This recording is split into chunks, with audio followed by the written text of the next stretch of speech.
Good day and welcome to the 2030 Climate Challenge pre-registration webinar.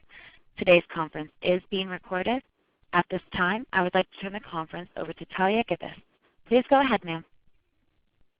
Thank you. Thank you everyone for joining this webinar for the 2030 Climate Challenge. This is Talia Gibbous, Program Officer with Common Pool, the agency that is supporting Lever for Change and the competition sponsor for this competition. As was mentioned, this webinar is being recorded and will be available on the News and Updates page of the competition website, 2030climatechallenge.org, by the end of next week. We will also email it to those who have registered for the competition. We want to reserve the bulk of our time for your questions, so our agenda this morning is quite brief. We're going to start with an overview of the competition provided by Lever for Change. I will then do a quick walkthrough of the competition website with my colleague Ethan Matthews, and then my colleague Lynn Van Dievender will help open it up for questions. As those questions come up, please type them into the chat box and we will answer as many as we can within our allotted time. Remember, the deadline to register for the 2030 Climate Challenge is Thursday, July 23rd at 5 p.m. Pacific. You must register in order to submit an application. Looking ahead, please save the date of Wednesday, August 5th at 8 a.m. Pacific for our second Q&A webinar for this competition. That one will be open to registered applicants only and will include a technical demonstration of the application platform. We will also answer more of your questions. More details on that webinar will be emailed to registered applicants shortly after the July 23rd registration deadline. And again, if you have more questions after today's session, please email them to questions@2030climatechallenge.org. And with that, I'm pleased to turn things over to Muhsin Hassan, Awards Director at Lever for Change. Thank you, Talia. Welcome again to the 2030 Climate Challenge Award pre-registration webinar. My name is Muhsin Hassan. I'm an Awards Director at Lever for Change. Lever for Change is an affiliate of MacArthur Foundation. Our mission is to unlock significant philanthropic capital and help bold philanthropists accelerate positive social change around the world's biggest challenges. Lever for Change manages the 2030 Climate Challenge Award on behalf of the donor. In the next few minutes, I'll give a brief overview of the award and speak briefly about the eligibility rules and scoring rubric. Should any questions arise as I speak, please feel free to type your questions in the chat and comments box.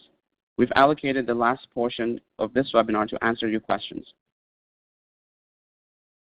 So as you all know by now, the 2030 Climate Challenge Award seeks to award $10 million to proven data-driven solutions that are ready to serve as a model for reducing greenhouse gas emissions in the United States by 2030.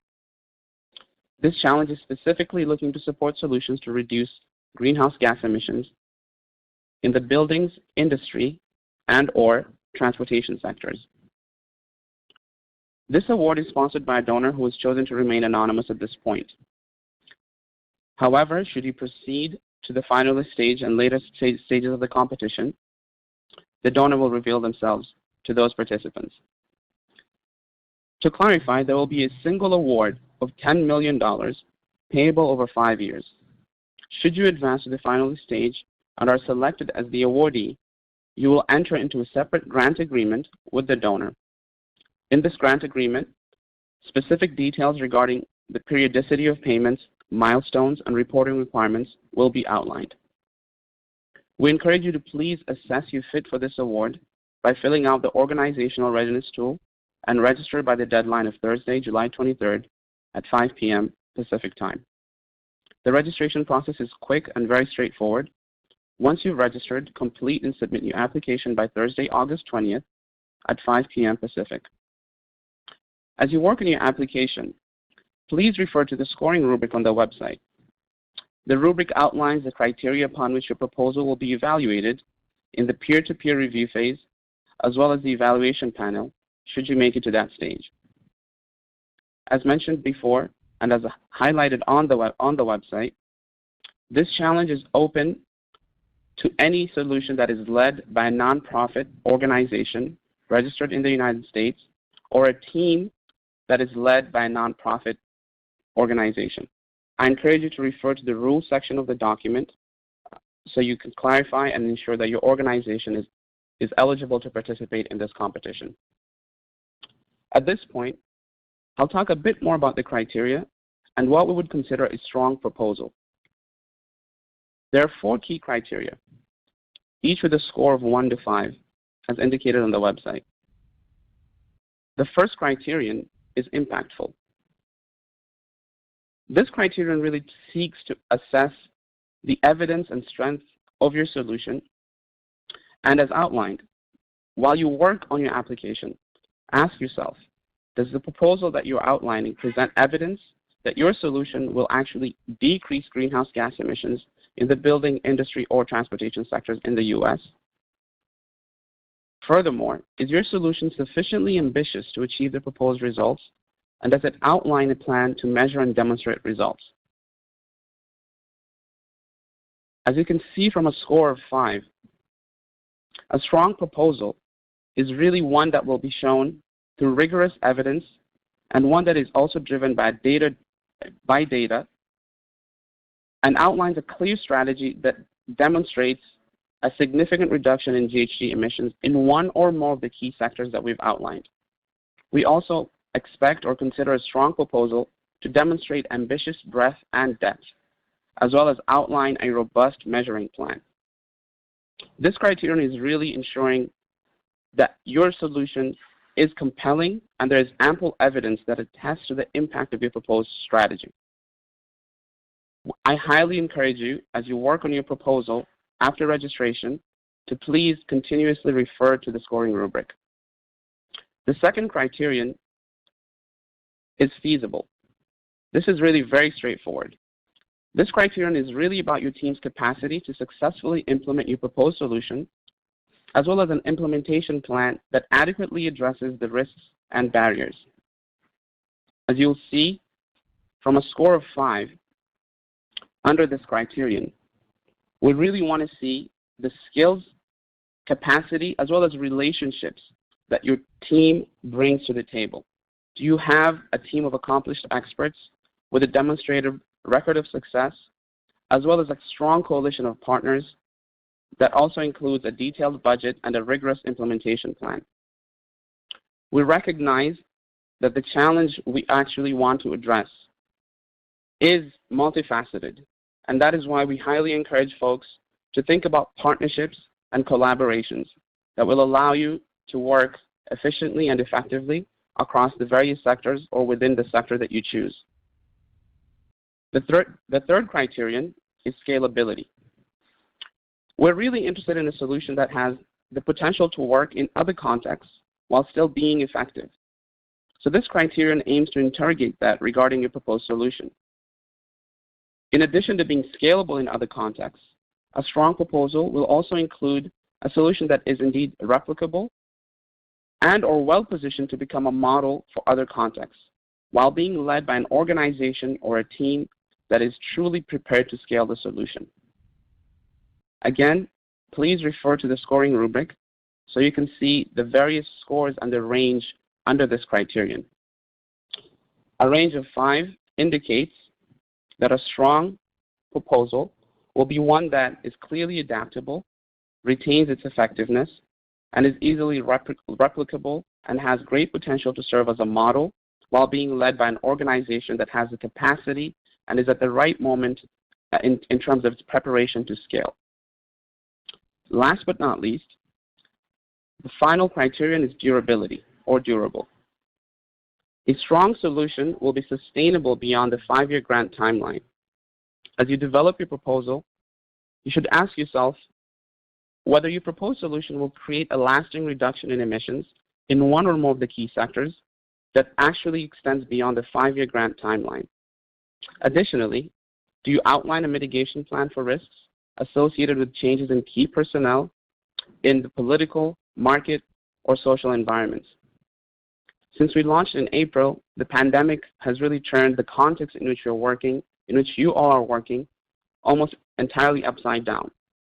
And this is a chance for you to demonstrate that your solution is not only resilient, but that you also have a solid plan to withstand shocks and changes to the context, both due to internal and external factors. I'll now hand it back to Talia from Common Pool to explain in more detail other aspects of the competition process. Thank you, Musin. So yes, we're now going to go over the competition process in some more detail and then also provide more of a walkthrough of the competition website. So we've mentioned a few times that registration is required in order for you to be able to submit an application, and that process is very simple. So to register, you can go to the upper right-hand corner of any page on the website and click on the button that says 28 days to register. You will then be instructed to create and confirm your account. After that, you'll be prompted to submit basic information about your organization so that we can better understand our registrant community. Important thing to note, you will not receive email confirmation of your registration. If you are able to access the online application and the forums on the back end of the platform, that means that you have registered properly for the competition. So this competition is rooted in the values of openness, transparency, and fairness. Our goal is to make sure that everyone who registers and applies for this opportunity knows exactly what we expect from them, when and how they're going to be scored, and who is going to be evaluating their solutions. The competition website is built as an instructional guide to help you understand that entire process. So Musin mentioned the organizational readiness tool, and that is your first step to determine whether or not you're a good fit from this opportunity. And that tool is accessible from the drop-down menu, as you can see. It will walk you through 8 questions. If you answer yes to each of those questions, then you are very likely prepared to submit a competitive application, and we encourage you to proceed to the registration process. If you answer no to any of these questions, then we encourage you to consider finding a partner organization that would help you become a stronger fit for this opportunity, or consider seeking out funding for your, from other sources for your particular project. So after you've completed this organizational readiness tool, assuming that you've answered yes to all the questions, your next best step is to review the application. The full text of the application is available for any visitor on the website. You'll be able to see all of the questions, the prompts, the requirements, and the word count limits. The application has 10 sections, and we encourage you to read through all of them so that you have a good grasp of what is required in order to submit. So once you've done that, you should have a very strong sense of what you need to do to apply. And the next question is how your application will be evaluated. So Musin talked at length about the scoring rubric, so I'll just touch on it briefly. So there are 4 traits that are listed on the rubric, and the site provides prompts that detail what each of those traits mean in this particular context. So you'll be able to toggle between a score of 0 and 5, and as you do that, you'll see you will see phrases that appear that provide further detail on what a high and low score means within the context of the 2030 Climate Challenge. And you are absolutely encouraged to study the scoring range definitions and use them to reverse engineer projects that align with the higher end of the rubric. So this rubric really defines what makes a strong proposal for this challenge, and it is also the same tool that peer-to-peer and evaluation panel judges will be using as they score their assigned applications. So that brings us to the actual scoring and evaluation process. So following the application deadline, the first round of evaluation is peer-to-peer review. Each lead applicant will score and comment on 5 applications from other organizations using that same scoring rubric that we just looked at. All applicants must participate in peer-to-peer review, reviewing and scoring 5 other applications in order to remain eligible for the competition. Once that process is complete, a subset of top scoring applications will move forward to the evaluation panel. And on the site, you will see a list of the confirmed evaluation panel members to date. So not only will you receive scores on your application from 5 of these individuals, but you'll also get feedback, because in addition to the numeric scores, all peer reviewers and evaluation panel judges are required to provide comments to justify each score and note their overall impression of each application. We've often found that feedback is one of the most important aspects of participating in our competitions for our applicants. Even if you're not selected as a finalist or awarded a grant, you walk away with valuable feedback that you can use to refine your solution and perhaps seek out funding or other funding or expanded support. So this brings us to another common question we receive. With so many different people participating in peer-to-peer and the evaluation panel process, what do we do to ensure that that process is fair? So to address that specific question, we have a web page dedicated specifically to explaining how we normalize the scores that you will receive. I mentioned that every application will be first scored by 5 fellow applicants, and then a subset will be scored by 5 members of our evaluation panel. What this means is that not every applicant and not every judge will look at every application. We make sure that you're not disadvantaged if by chance you are assigned to a hard grader and someone else is reviewed by a judge who tends to be a little bit more lenient.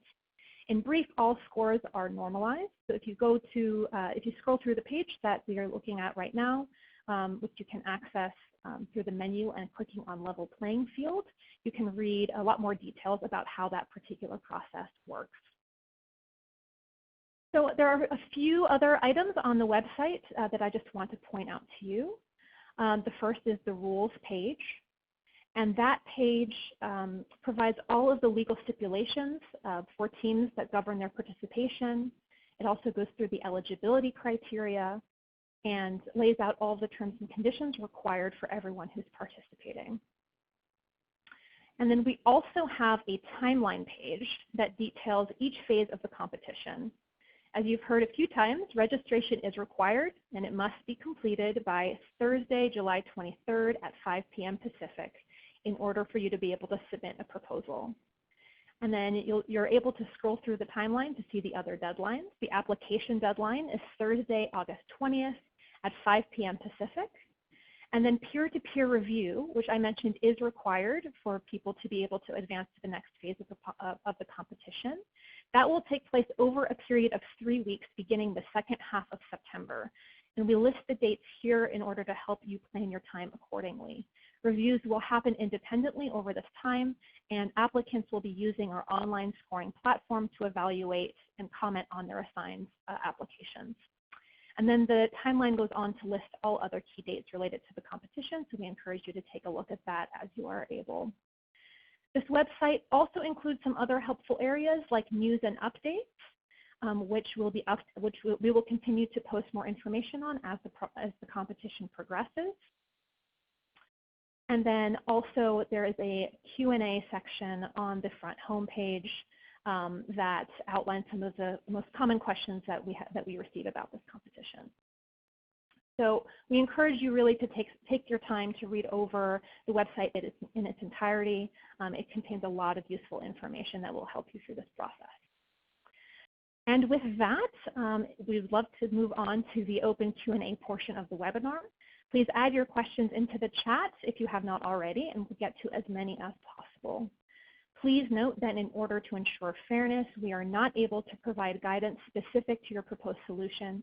We encourage you to take the organizational readiness tool and also review all of the pages that we've talked about on the website to help determine if you are a strong fit for this competition. You're also always welcome to email us at questions@2030climatechallenge.org, and our team will respond. And with that, let's get started with questions. Thank you, Tanya. So the first question is, does the energy sector fall under industry, or is the energy sector not covered? That's a great question. So it firstly depends on what you mean or how you're defining by saying energy sector. If you mean power generation sector, electricity, so that is not covered under industry according to the parameters of this competition. However, if you mean energy use in the industry sector, such as energy use in cement production, for example, or other subsectors such as iron and steel, chemicals, paper and pulp, then those would be eligible and those would fall under the definition of industry.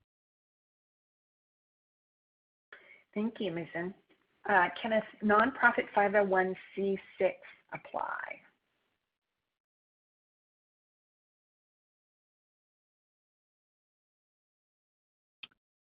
I'm not sure on that. Could we get back to the applicant on that? As long as an entity has a tax determination letter from the IRS, they should be eligible to apply. Yes, and if you could if that person could please send us a follow-up email at questions@2030climatechallenge.org, and we can get you a more specific response.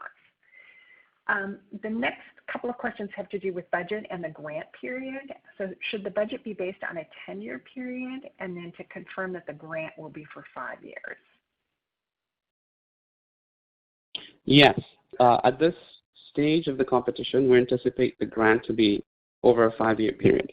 As I mentioned, however, once a participant or an organization advances to later stages of the competition, the separate grant agreement that you will enter into with the donor will specify some of these details.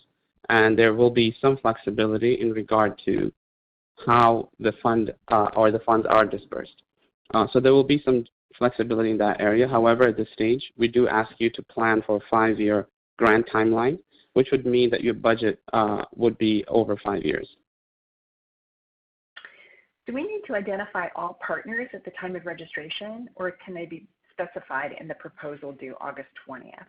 Are partners locked in at the proposal phase, or may we add others as the project shifts to implementation?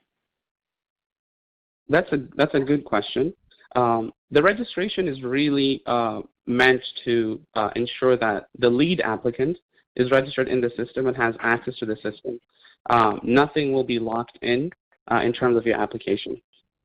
Once you take a look at the registration form, you'll see it doesn't really ask about details regarding your proposal and your team. It's really just meant to ensure that the lead applicant is indeed an eligible lead applicant and qualified to participate. So in short, you're very welcome and free. We actually encourage you to do this. After registration, you can continue working on your application. You can continue to build collaborations and partnerships such that come application deadline in August, you will present a clear plan in your proposal. Great. And then are they able to add partners post-submission? Post-submission of the application? Yes. Once during the implementation phase, do they have the flexibility to allow to add additional partners? I see. Yes. I think at this point, we do ask you to outline your key partners in the application. If you go back to the application, you'll realize that we ask for specific, it's only a limited number of key partners and key personnel. We understand that given the changes in the context and the dynamics, especially in this moment that we're living in, flexibility might be required. So if an applicant does progress to the finalist stage, we will be working with you over a 3-month period to strengthen your capacity, build and strengthen your partnerships. So there's definitely room to add more partners at that stage. Thank you. To confirm eligibility, startups or companies can only participate as partners to a nonprofit organization. They cannot, startups and for-profits cannot participate on their own or apply on their own. Is that correct? That's correct. Will proposals that address all 3 emission sources, buildings, transportation, and industry, be given priority, or will you consider proposals that only address 1 or 2? Yes, we do not expect proposals to address all 3. These are, although there is overlap, these are distinct sectors. So a proposal that only addresses 1 sector, for example, would still be competitive, as long as you do, refer to the scoring rubric and make sure that you hit those points that we've outlined. But to clarify, the expectation is that you address 1 of these sectors and not, multiple sectors. But you can. Why is the competition focused on these 3 sectors and not utilities or power sector? What does it look like to be focused on one of the 3 sectors listed versus working directly with utilities and PUCs to reduce greenhouse gas emissions? Okay, I see. So that's a great question. I think the United States over the last few years has achieved tremendous success and progress in reducing greenhouse gas emissions in the power sector specifically. And that is why this competition is focused on these other sectors, because to be able to tackle the challenge of climate change, we need to be able to address all these other sectors and ensure the progress is actually achieved. Will the judges consider additional benefits of a proposal in addition to greenhouse gas reductions, for example, comprehensive, sustainable, and resilient outcomes, or will the focus be exclusive to greenhouse gas outcomes?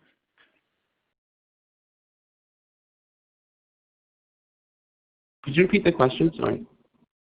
Sure. Basically, they're wondering if how the judges will evaluate the proposals and whether there are opportunities to outline benefits in addition to greenhouse gas reductions. Okay, yeah. Refer to the scoring rubric, I think, probably.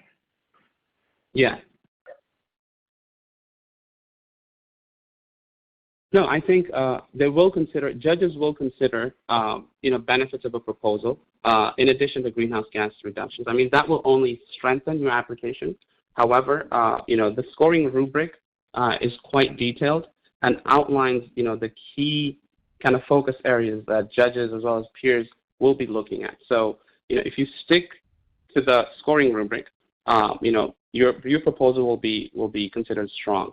If you're able to also demonstrate kind of positive externalities that emanate from your proposal, that will only strengthen your proposal. However, the scoring rubric is what will be the guiding document when it comes to judging and evaluating proposals. Please confirm whether or not employee fringe benefits can be included in the total calculation of indirect costs.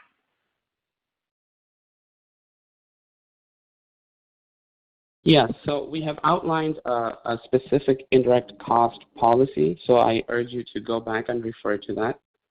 If you have specific questions, you can always reach out to us. But the indirect cost policy is on the website, so please refer to that. Yes, and typically employee fringe benefits are included in indirect costs. The next one is a quick question about registration, and I can just speak to that. So the person is asking about walking us through registration. So we're not going to demonstrate that right now because Ethan has already registered on this version that he's looking at here. But all you need to do is go and click on that 28 days to register button. You will be asked to create a username and password. And then you will get an email asking you to confirm your email.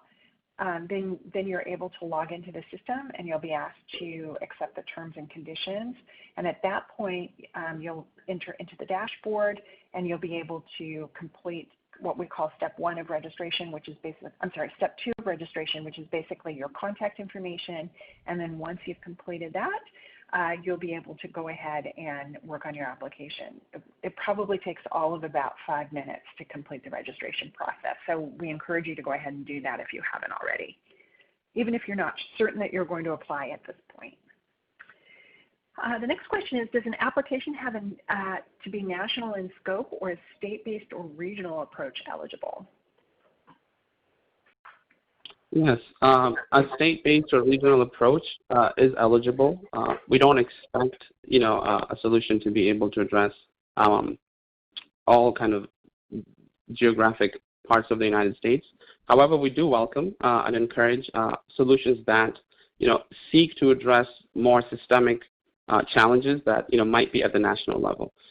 Please also consider that one of the questions or one of the criterion on the scoring rubric is scalability.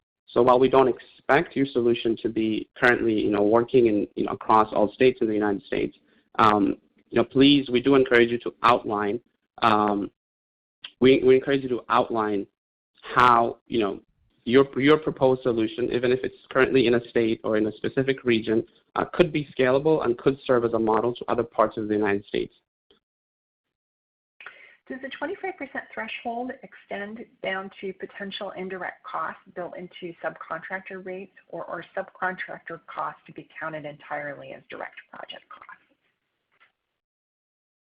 So if a subcontractor is an essential partner in implementing the solution and to the success of your approach and strategy, that can be counted under direct project costs. How many applicants do you expect? We don't really have. Our competitions range. We get a whole kind of host of applications, so we can't really give a number as to how many we expect. Should the budget be $10 million exactly? Yes, the component of your strategy or solution that will be funded through this grant needs to be $10 million. However, it's okay to include a solution, for example, that you expect to leverage funding from other donors. However, we just ask you that you specify clearly what aspects of your solution might not be funded through this challenge. But for any components of your solution that you hope to receive funding through this challenge, we ask you that amount add up to $10 million.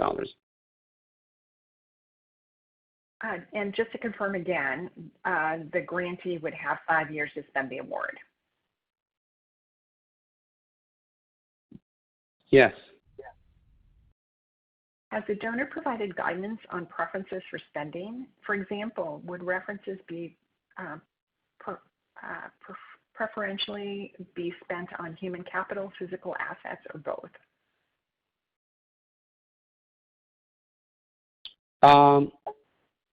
There's no preferences that have been outlined. Everything that would entail a strong proposal or strong solution has been outlined on the website.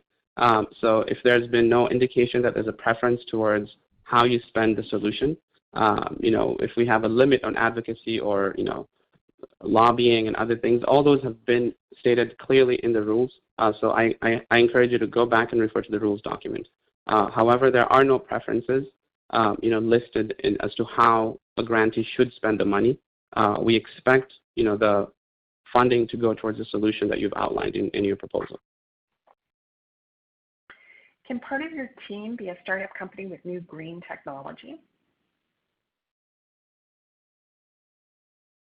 Yes.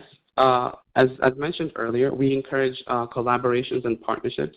So if partnering with a startup is a way for you to kind of ensure innovation or an innovative strategy is built into your approach, that is welcome. The only requirement is that the lead applicant be an eligible registered entity with a tax determination letter from the IRS. What do you mean by industry? Do you mean heavy industry, manufacturing, or do you mean the business sector generally?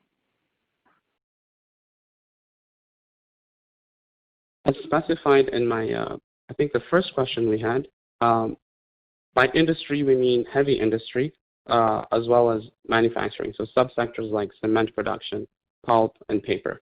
We're not referring to the business industry.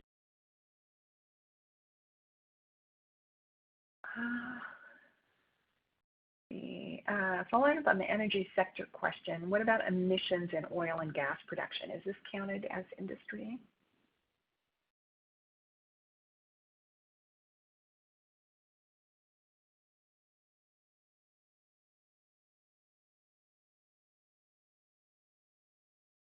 Was the question whether, could you please repeat the question? Sorry. Yes, of course. Following up on the energy sector question, what about emissions in oil and gas production? Is this counted as industry?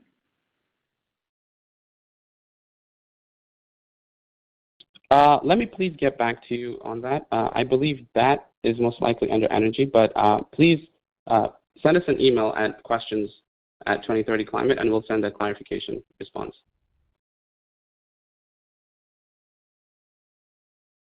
Will the 2030 Climate Challenge facilitate connections between nonprofit and startup for-profit organizations developing climate change solutions?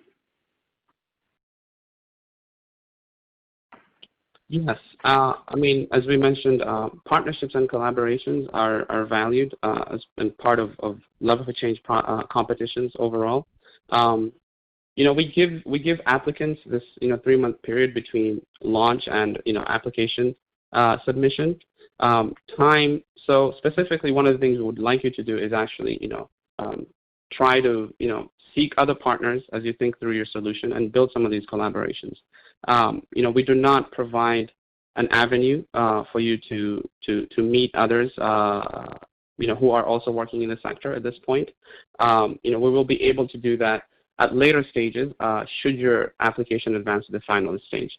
At this point, however, we do leave it to the applicants and potential organizations to kind of do that outreach within the sector and try to come up with partnerships and collaborations that they think will help them be put forth a successful proposal.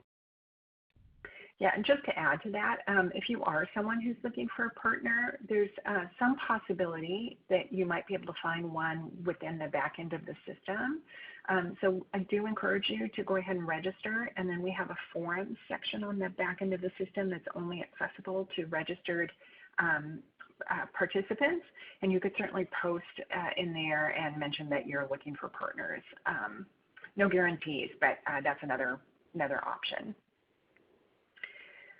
Do you expect the solution to be implemented by the end of the grant period? I.e., do you expect the grantee to deploy the technology or whatever solution they propose, or do you expect a plan but not actual deployment?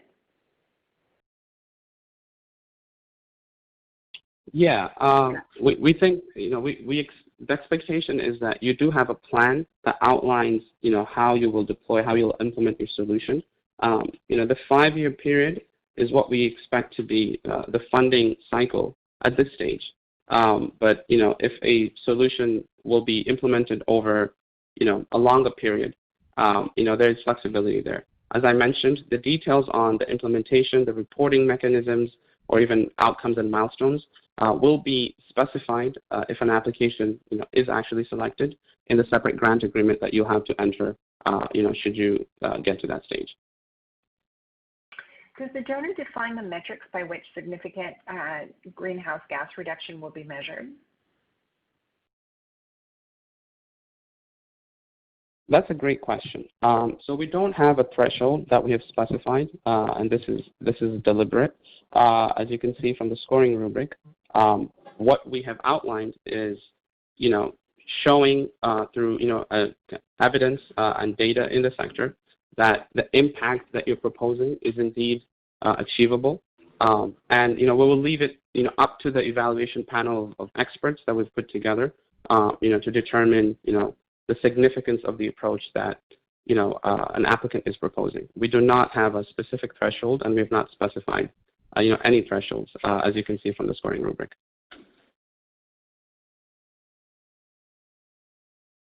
Right, next question. Does this have to be a solution that's happening now that you want to scale up, or can it be a combination of solutions, some happening, others not yet?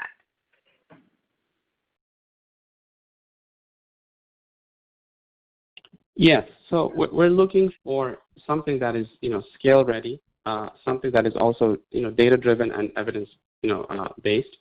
So the solution needs to be an applicant needs to be able to demonstrate that the solution has achieved some success, and you are looking to scale it maybe beyond the geographies that it's being implemented, or even add to the the depth of some of the aspects of the intervention. We're not really looking for startup type ideas that are maybe in the research or incubation phase. The evaluation panel includes some of our organization's current partners that we are considering reaching out to for this opportunity. Might this be a conflict of interest, or are the organizations listed on the evaluation panel not allowed to participate in this opportunity?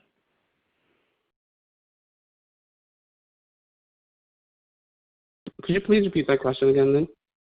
Yeah, basically, some of the they're wondering about conflict of interest for the evaluation panel, and if they were to reach out to an evaluation panel member that they already work with, if they're precluded from doing that, or whether the judge would have to recuse themselves.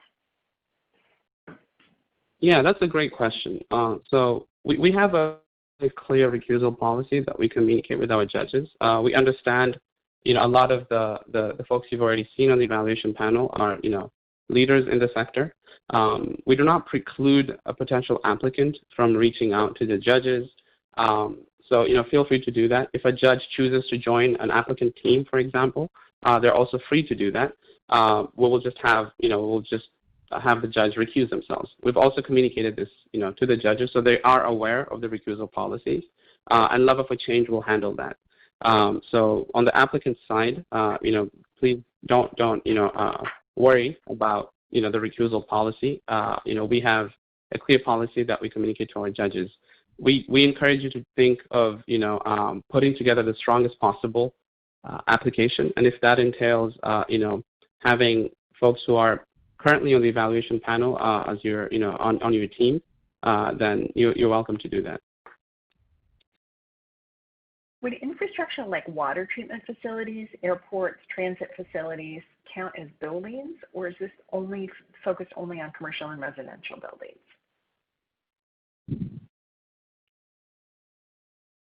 That's a great question.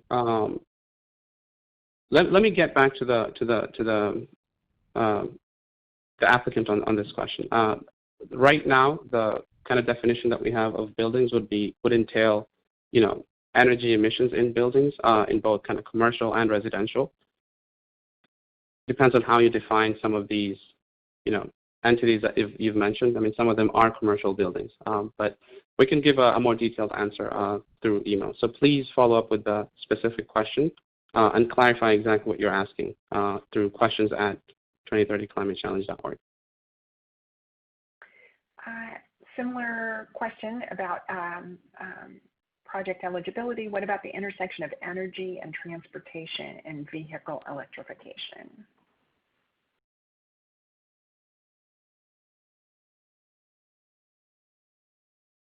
Sorry, could you please repeat that question again? Yeah, just in terms of eligibility of a project, is energy and transportation and vehicle electrification included in these sectors? Yeah, so transportation is one of the key sectors that is included. So, if electric vehicles are part of that sector, so, if your solution seeks to address reductions in greenhouse gas emissions in the transportation sector, that would be eligible. Back to the judges for a minute. Is it appropriate to reach out to receive feedback from the judges as we develop our proposals?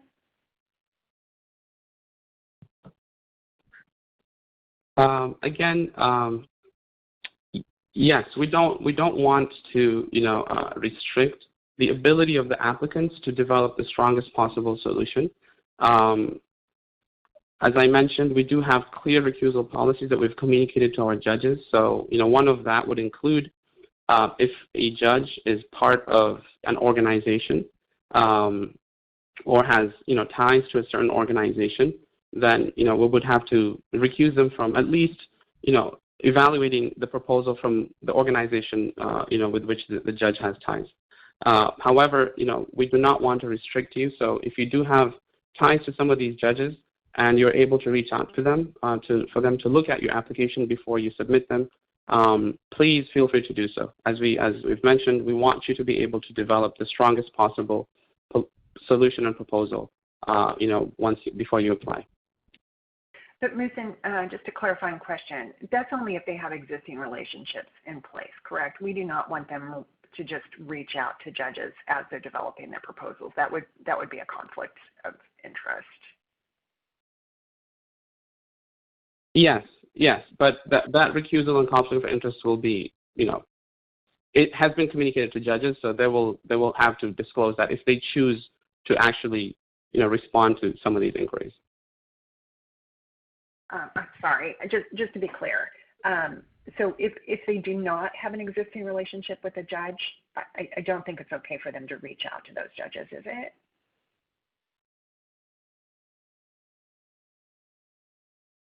I mean, they could. I mean, that's what I'm saying. I think we don't want to restrict. Okay. So that we're not going to provide judges contact information. So I'm assuming if they have relationships or are able to get in touch with some of these judges, we do ask our judges to reveal these types of engagements. So and if that happens, the judge will reveal them. Understood. Thank you for clarifying. Back to project eligibility, would projects focusing on scaling decarbonization or energy efficiency in buildings be considered? Yes, because that would be pertaining to the buildings sector. The call refers to several SDGs. Is it important to tie the proposal to these SDGs?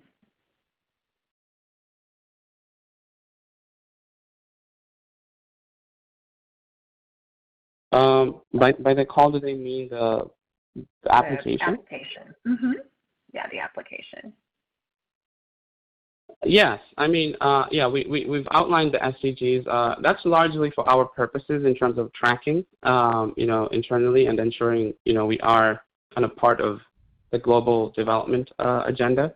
However, there's no, obligation or requirement for you to, to tie what you are, doing to specific SDGs. I mean, climate challenge is one of the key kind of challenges that the whole globe faces. So if you're able to show how you are contributing to the, kind of achievement of SDGs, that's great. But the focus is really the reduction of greenhouse gas emissions in the United States. So, please, that really should be the guiding kind of, document, and especially in these three sectors that we've outlined. Can you let us know who the donor is that's funding the challenge?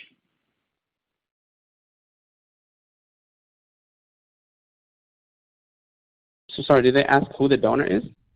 Yes. Oh, okay, yes. So as mentioned, at the beginning of the call, at this point, the donor would be, it has chosen to remain anonymous at this stage, so we cannot disclose who the donor is. If awarded, would we have any publication restrictions placed on us that we should be aware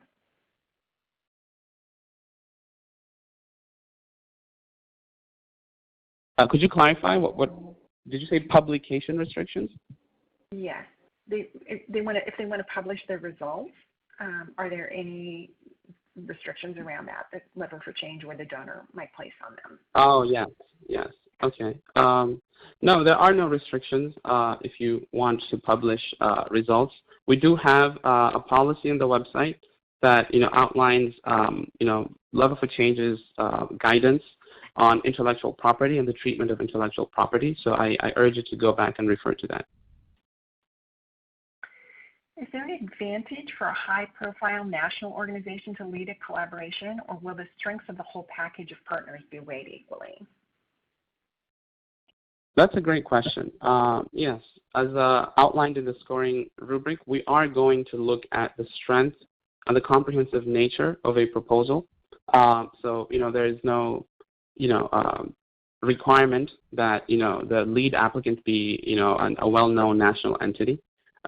We are looking for great ideas, and we understand that a lot of times that there's great work being done, but entities that might not well be as popular or as well known. So there's no obligation to enlist a national partner with a national reputation. Please just focus on the comprehensive nature of your application and your solution, and refer to the scoring rubric to ensure that it is indeed a strong proposal. Can a private foundation apply as a lead applicant for a coalition of non-profit partners? Was that a private foundation? Yes, a private foundation. Yes, a private foundation, should have a tax determination letter, so that is considered a nonprofit entity in the United States and would be eligible to serve as a lead applicant. Are letters of commitment from partners required, or do they just need to be enlisted as partners? At this stage of the competition, simply enlisting them as partners is enough. However, if you do proceed to the finalist stage, we will ask for follow-up materials, and some of these documents usually would entail letters of support, among other documents. If we are a fiscally sponsored project of a 501c3, are other fiscally sponsored projects from the same 501c3 allowed to also apply?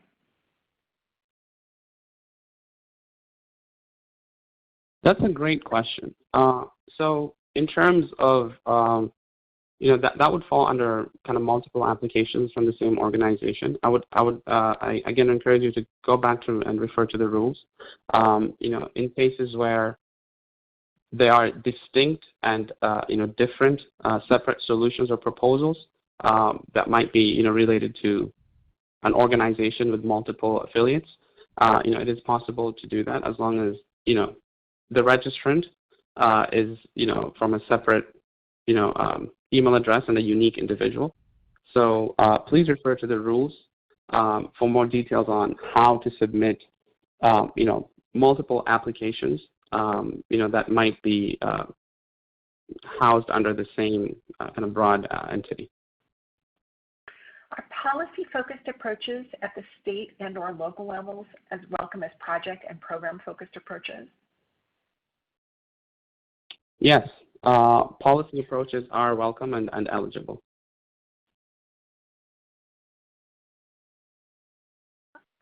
Will the evaluation criteria solely focus on greenhouse gas reductions,